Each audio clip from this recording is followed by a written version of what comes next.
In the expansion of 1 plus x to the power n, the coefficient of three consecutive terms are 56, 70 and 56.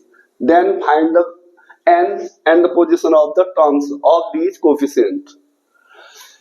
यदि इसके विस्तार में 1 plus x to the power n के विस्तार में तीन क्रमांगत पद 56, 70 और 56 है, तो हमें बताना है n का मान, n कितना होगा, and position of these terms, position of the terms of these coefficient. तो इन गुणांकों का, द्विपद गुणांकों के पदों का पोजीशन भी बतानी है, यानी वो किस क्रम में है वो भी बताना है, उनका क्रम भी बताना है, उन पदों का क्या बताना है, क्रम।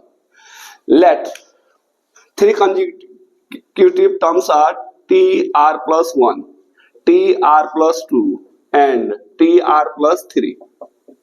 थ्री कंसेक्यूटिव टर्म्स हैं, r1 plus 1, r plus 2, r plus 2 plus 1, r plus 3। तो ये थ्री कंसेक्यूटिव टर्म्स हैं, तीन क्रमांगत पद है, ठीक है।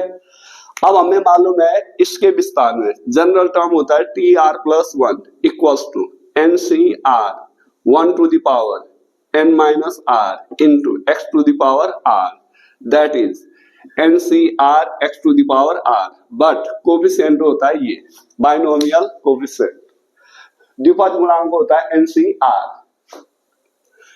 तो इसके विस्तार जो ये पद है उसका द्विपद गुणांक क्या हो जाएगा, ncr हो जाएगा, और इसका गुणांक ncr plus 1 और इसका ncr plus 2। क्यों? क्योंकि ये इस फॉर्म में होने चाहिए r plus 1, तो r plus 1 है तो द्विपद गुणांक होता है ncr, tr plus 1 का द्विपद गुणांक ncr, उसी तरह tr plus 2 का द्विपद गुणांक क्या होगा, ncr plus 1, उसी तरह इसका द्विपद गुणांक होगा ncr plus 2। ओके, अब ये गुणांक दिए कंसेक्यूटिव टर्म्स, ये दिया है हमारे पास ncr इक्वल्स टू 56, ठीक है। It is n factorial upon r factorial into n minus r factorial equals to what, 56। Equation number 1। Second one, this one दिया है कितना, 70, this one is 56, this one is also 56। अब this one ncr plus 1 is given what, 70, n factorial upon what, r plus 1 factorial into n minus this one, n minus r minus 1 factorial equals to 70। equation second। third one nc what, 2 equals to given a 56, that is n factorial upon what, 2 factorial into ncr plus 2, ncr plus 2, okay, ncr plus 2, r plus 2 factorial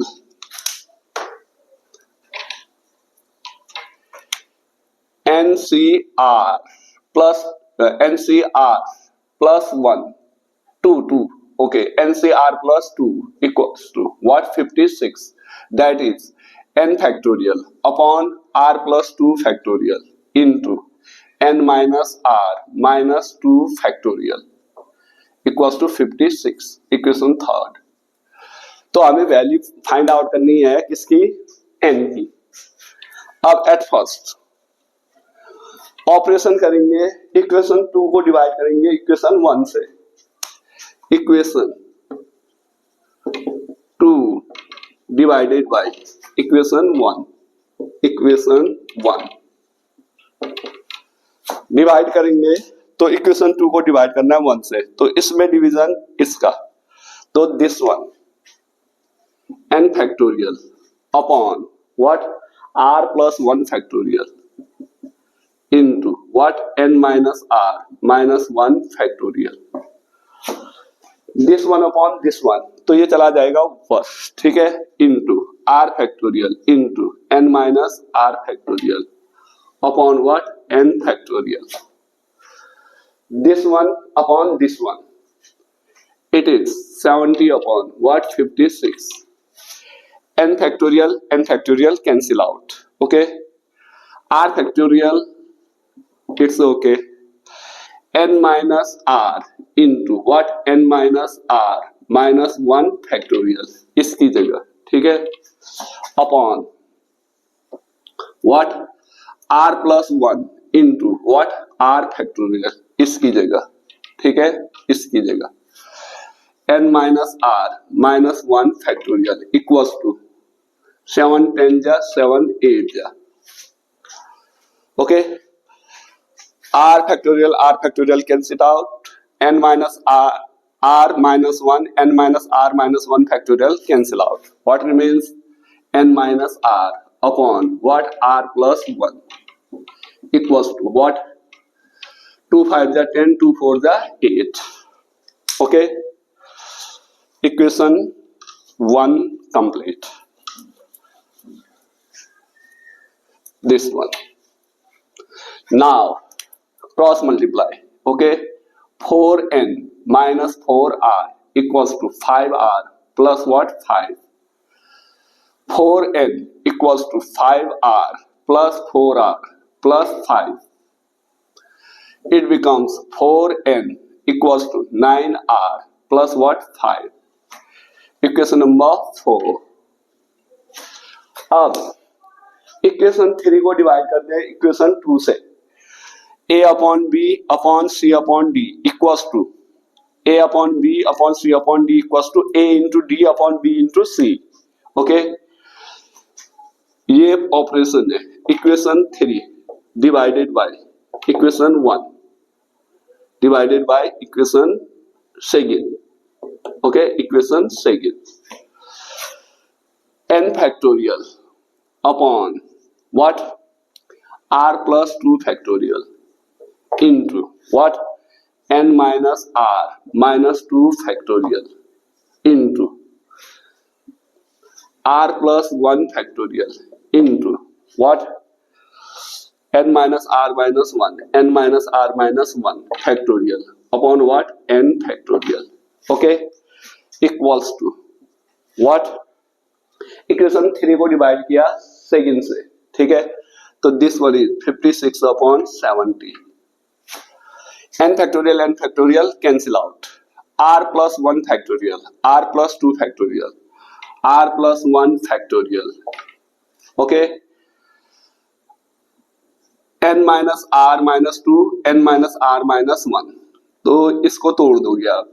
n minus r minus 1 into n minus r minus 2 factorial upon what? r plus 2 को तोड़ दो into r plus 1 factorial n minus r minus 2 factorial equals to 7 8 जा 56, 7 10 जा 70. r plus 1 factorial cancel out.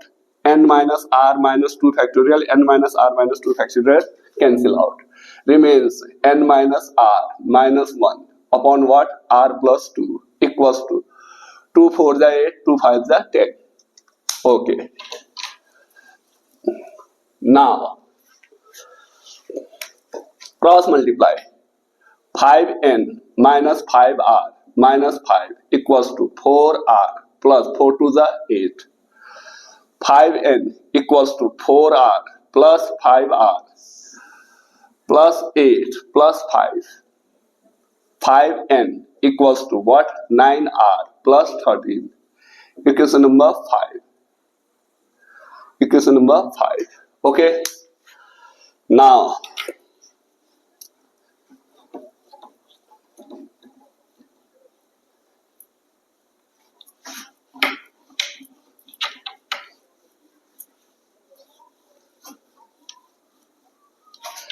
Equation 5 से subtract कर दो equation 4 को, ठीक है. इक्वेशन 5 से सब्ट्रैक्ट कर दो equation 4. Equation 5, okay, equation 5 minus equation 4. Okay, equation 4 5n minus 4n, what n? 9r minus 9r cancel out. 13 minus 5, what? 8. तो दिस वन n की वैल्यू आ गई 8, n की वैल्यू आ गई कितनी? 8.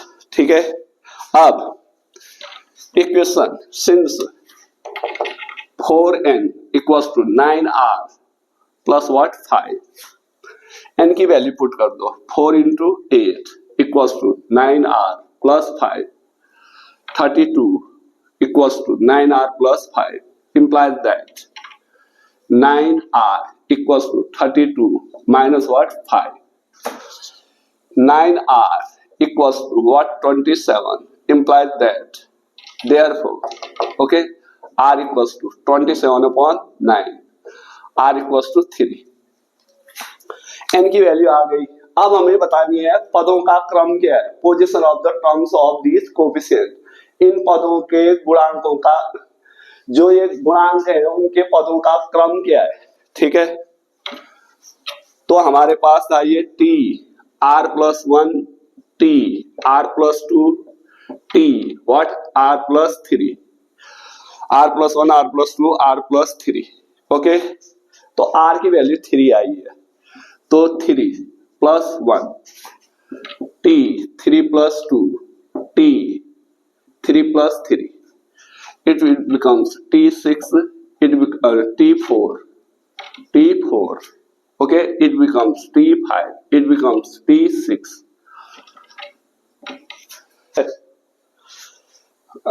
ठीक है, T R plus consecutive terms है हमारे पास, T R plus 1 T R plus 2 T R plus 3. तो आर की वैल्यू पुट कर दी 3 प्लस ये. ठीक है, तो फोर्थ फिफ्थ और सिक्स्थ टर्म के कोएफिशिएंट होंगे 56, 70 और 56. ठीक है, तो फोर्थ टर्म का बाइनोमियल कोएफिशिएंट होगा 56, फिफ्थ टर्म का बाइनोमियल कोएफिशिएंट होगा 70 और सिक्स्थ टर्म का बाइनोमियल कोएफिशिएंट होगा 56. द्विपद गुणांक होंगे ये. ठीक है, तो 3 क्रमशः पद होंगे, चौथा, पांचवा और छठा. That's it.